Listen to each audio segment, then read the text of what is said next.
특히 이 한미일 정상회담에서는요, 북한과 중국에 대응하는 문제에 대해서 논의할 것으로 알려지면서 중국은 지금 윤 대통령의 나토 정상회의 참석 자체에 아주 불편한 기색을 드러내고 있습니다. 이유는 바로 나토가 중국을 위협 국가로 명시하겠다고 밝혔기 때문입니다. 자, 그리고 이런 상황에서 중국의 관영 매체는요, 이런 이 보도까지 했습니다. 윤 대통령을 향해서 윤석열 정부가 미국에 의존을 한다면 한중 관계는 더 복잡해질 것이다 라고 말입니다. 다소 격하고 협박성 의미가 느껴지는 경고 메시지로 들리기도 하는데요. 자, 중국뿐만 아니라 북한에서도 윤 대통령의 나토 정상회의 참석을 비난을 했습니다. 윤 대통령의 이번 회의 참석, 중국과 북한이 이렇게 격한 반응을 보이는 이유, 두 나라에게도 상당한 위협이 되기 때문이겠죠. 중국의 이런 반응은 우리가 충분히 예상할 수 있었던 문제입니다. 그렇죠. 그리고 사실 제가 2017년도에 그 나토 그 사령 그 본부를 갔었어요. 네네. 그때 이제 나토 사령관도 만나고 그랬는데 사실 지금 이제 나토가 중국을 위협적인 요소라고 명시하겠다. 지금 이야기는 하고 있지만 네. 이미 수년 전부터 나토 쪽에서는요. 아하. 중국은 항시적인 위협 국가라는 얘기가 이미 있었습니다. 네. 그리고 또 북한의 그 핵미사일 개발, 특히 ICBM 개발을 했지 않습니까? 네. 그것이 사거리가 13,000km를 넘어요. 네. 그렇기 때문에 평양에서 베를린, 무슨 파리, 런던 다 들어가죠. 다 사정권 안에 들어갑니다. 미국 네. 본토뿐만 아니라. 네. 그래서 그때도 북한도 아주 위협 국가다. 네. 아주 임박한 위협 국가다라는 네. 표현도 쓰더라고요.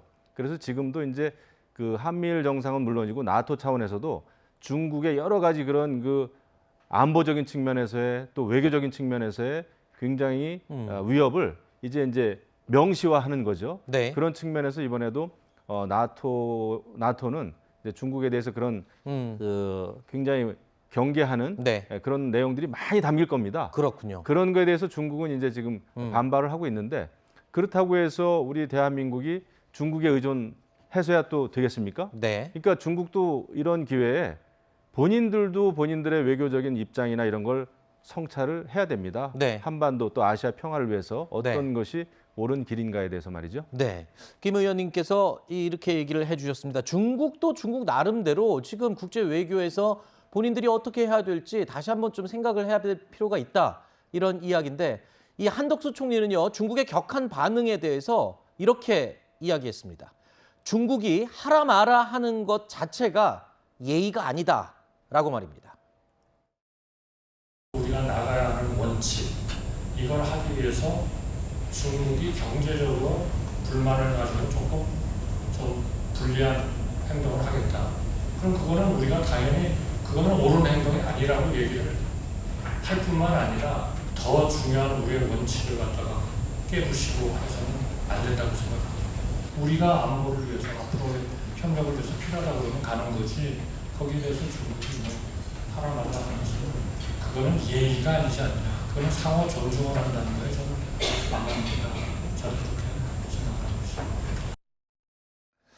자, 윤 대통령의 나토 정상회의 참석에 대해서 중국이 이렇게 격한 반응을 보이는 것, 우리에게는 이 불안함이 밀려올 수밖에 없는 게 옛날에 사드 배치 때도 중국이 이 정치적, 문화적 또는 경제적으로 보복을 하지 않았습니까? 이때 우리가 상당히 힘들었던 기억이 있어요. 그래서 혹시 이번에도 이런 걸 빌미로 어떤 보복성 조치를 취하지 않을까, 행동을 취하지 않을까 이런 우려도 지울 수가 없습니다. 그런 우려가 없을 수는 없어요. 근데 모든 국가 간의 관계는 아주 안전하고 편한 길이 없습니다. 네. 다 대가가 있고요.